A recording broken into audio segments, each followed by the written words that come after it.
इनके क्या लगते हो? हाँ, लड़के हो? क्या नाम है तुम्हारा? राहुल कुमार। अच्छा, चौथी बार आए हो? 3 साल से? 3 साल? कितना दिन आना पड़ता है? 5 साल?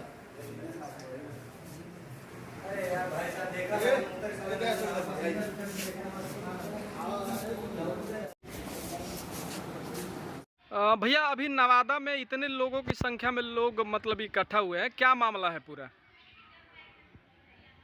दरअसल ईसाई मिशनरियों के द्वारा बड़े स्तर पर हिंदू समाज के लोगों को, विशेष रूप से जो हमारे दलित भाई हैं, उनको प्रलोभन देकर, लालच देकर, रुपए का हम अपने ईसाई मिशनरियों में आपको नौकरी के रूप में रखेंगे, और अगर आप ईसाई मिशनरी से जुड़ेंगे, हिंदू धर्म छोड़ करके अगर आप यीशु की पूजा करेंगे तो आपकी माली हालत सुधर जाएगी, आपकी आर्थिक व्यवस्था सुदृढ़ हो जाएगी।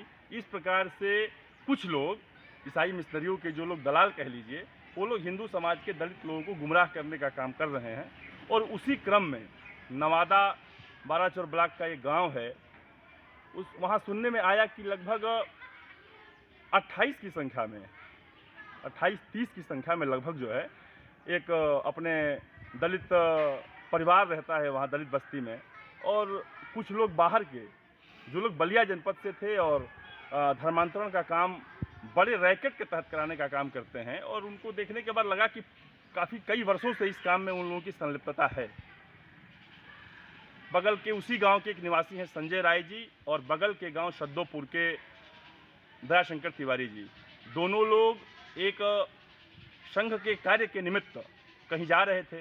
तब तक गांव में बहुत भीड़ जमा थी, तो कुछ लोग, क्योंकि ये लोग जल्दी में थे, लेकिन इन्होंने पूछा कि भाई क्या हो रहा है। तब तक कुछ लोग आके स्वतः बताने लगे कि अरे यहाँ तो कुछ लोग आए हुए हैं और ढोल मजीरा लिए हैं, यीशु के लिए फ़ोटो लिए हैं और बाइबिल की किताबें लिए हैं, और धर्मांतरण की जो है, धर्मांतरण कराने में लगे हुए हैं। तब ये लोग चूँकि इनसे बर्दाश्त नहीं हुआ और ये लोग मौके पे गए तो देखे कि सही बात है, नवादा गांव के महिलाएं, बच्चे लगभग 28-30 की संख्या में थे, और ये लोग खड़े होकर के कुछ देर तक विरोध नहीं किए। ये लोग खड़ा होकर के जानना चाहे कि वहाँ की वस्तु स्थिति क्या है, तो खुद अपने कानों से सुनने का काम किए और आंखों से देखने का काम किए।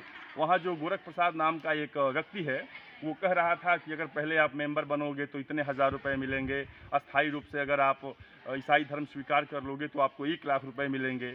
और बात बात में, जैसा कि संजय राय जी ने बताया, दयाशंकर तिवारी ने बताया कि बात बात में वो व्यक्ति यह भी कह रहा था कि देखो मेरी माली हालत कितनी सुदृढ़ हो गई है, मैं बढ़िया जूता पहना हूँ, बढ़िया पैंट शर्ट पहना हूँ, बढ़िया मोबाइल रखता हूँ, हमारा जीवन स्तर बदल गया है। आप लोग भी अगर ईसाई धर्म स्वीकार करोगे तो आप लोगों का जीवन स्तर बदल जाएगा। तो चूंकि अपने ही वो हिंदू समाज के लोग हैं, अपने ही दलित भाई हैं, मैं उनका बहुत दोष नहीं मानता, वो सीधे साधे लोग हैं, कम पढ़े लिखे लोग हैं, तो उनको गुमराह करके, प्रलोभन दे करके और इस प्रकार से धर्मांतरण का काम वो लोग कर रहे हैं। बाद में संजय जी और अपने जो तिवारी जी हैं, दयाशंकर जी, ये लोग पुलिस को सूचित करते हैं, और नवादा चौकी भी है, आपको पता है, और एसओ अपने करीमुद्दीनपुर के विश्वनाथ यादव जी आते हैं और पुलिस दल बल के साथ आकर के बस पूरी स्थिति को अपनी आंखों से देखते हैं और सबको जो है गिरफ्तार करके थाने ले जाते हैं। और सुनने में आया है कि जो इस काम में 5 की संख्या में लगभग जुड़े हुए लोग हैं, उनको शायद गिरफ्तार भी करते हैं, उनके ऊपर FIR भी दर्ज हो गया है। मैं एक बात ये कहूँगा कि आप ये बताइए, सबसे बड़ा विषय है कि प्रलोभन दे करके, लालच दे करके, रुपए पैसे को आधार बनाकर धर्मांतरण कराना ये कानूनी अपराध है। मैं कई लोगों से कहा, अपने दलित समाज के लोगों से, कि अरे भैया आप हिंदू समाज में हो तो यहाँ SC में आते हो, शेड्यूल कास्ट में आते हो, आपको SC का लाभ मिलता है। अभी आपका बच्चा किसी नौकरी में जाएगा, वहाँ आपकी मेरिट कम हो जाएगी, आपका शैक्षणिक सामाजिक विकास हो, इसके लिए व्यवस्था की गई है आरक्षण की, आप इससे लाभान्वित होते हैं। लेकिन अगर आप ईसाई धर्म स्वीकार करोगे तो वहाँ माइनॉरिटी का लाभ मिलेगा, आप इस लाभ से वंचित हो जाओगे। लेकिन यह तो मैं कहता हूँ कि कहीं ना कहीं देशद्रोह है कि ईसाई मिशनरियों से जुड़ करके और क्षणिक लाभ के लिए आप वहाँ भी जाते हैं और वहाँ भी लाभ लेते हैं और यहाँ SC का भी लाभ लेते हैं। मैं समझता हूँ कि कहीं ना कहीं यह देश को तोड़ने वाला काम है। हिंदू समाज हमेशा से दलित भाइयों की चिंता करता आया है और आज भी हमारे वो भाई हैं। मैं समझता हूं कि जो कुछ मिसगाइड लोग हुए हैं दलित समाज के लोग, वो पुनः हिंदू समाज मैंने समझाया लोगों को, वो लोग कहे कि नहीं नहीं, हम लोगों को ये लोग काफ़ी मतलब लालच और प्रलोभन दे करके, पैसे को आधार बना करके, और हम लोगों का एक तरह से मतलब मेंटल वॉश कर दिए हैं। हम लोगों को समझ में नहीं आया। मैंने बताया कि अरे यार, आपके पास तो धार्मिक इतनी समृद्धता है कि हमसे हिंदू धर्म से श्रेष्ठ किसका धर्म है भाई। और कहा भी जाता है कि स्वधर्मे निधर्म श्रेयम पर धर्मो भयावह। अपना धर्म श्रेष्ठकर है दूसरे के धर्म को वर्णन करने से। तो धीरे धीरे परिवर्तन हो रहा है और मैं आपसे एक विनम्र आग्रह करूंगा कि आप लोग लोकतंत्र के चौथे स्तंभ हैं। गाजीपुर जनपद में, विशेष रूप से बाराचौर में, आसपास के गांवों में तेजी से धर्मांतरण का काम हो रहा है। मैं करबद्ध निवेदन करूंगा कि अगर जब समाज का शिक्षित वर्ग और विशेष रूप से पत्रकार बंधु, जो समाज सो जाता है, अगर केवल पत्रकार वहाँ के जगते रहेंगे तो सोए हुए समाज को भी जागृत अवस्था में लाने का काम पत्रकार बंधु करते हैं। मैं आपसे नम्र निवेदन करूंगा कि आप लोग अपनी बौद्धिकता, अपनी क्षमता, अपनी कुशल पत्रकारिता का परिचय दे करके और धर्मांतरण के काम पर विरोध करें।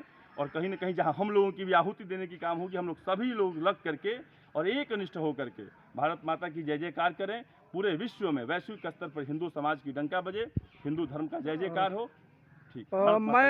मैं आपको यह यकीन दिलाता हूं कि मैं अपने चैनल के माध्यम से जहां भी जिस तरह की लड़ाई लड़नी पड़े, मैं बाकी लोगों को नहीं जानता हूं, मैं सिर्फ अपने को जानता हूं। अब हमारे दो चार जो भी भाई हैं, जो भी हमारे चौथे स्तंभ के पत्रकार हैं, हम उन लोगों के साथ में मिलकर आपकी लड़ाई जहां भी कहेंगे लड़ने के लिए हरदम तैयार रहेंगे।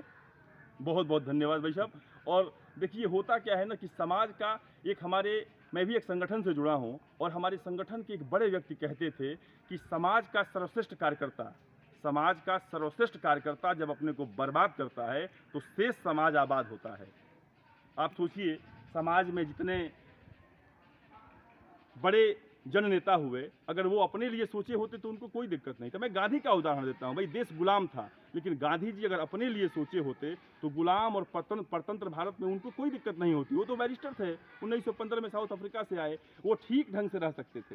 नेताजी सुभाष चंद्र बोस, भारत बेशक गुलाम था, लेकिन वो व्यक्तिगत ठीक से रह सकते थे। लेकिन नहीं, उन्होंने भारत की गरीबी को अपनी गरीबी समझा, उन्होंने भारत की भुखमरी को अपनी भुखमरी समझा। और वो इतने दृढ़ संकल्प से संकल्पित लोग थे कि वो कहे कि नहीं, अगर मेरे देश में अगर गरीबी है और जब तक मेरे देश का हर व्यक्ति के चेहरे पे खुशहाली नहीं आ जाएगी, तब तक मैं भी चैन से नहीं बैठूंगा। और उन्होंने एक बहुत बड़ी लड़ाई लड़ी और आज भारत इस स्थिति में पहुंचा है। धन्यवाद, बहुत बहुत धन्यवाद।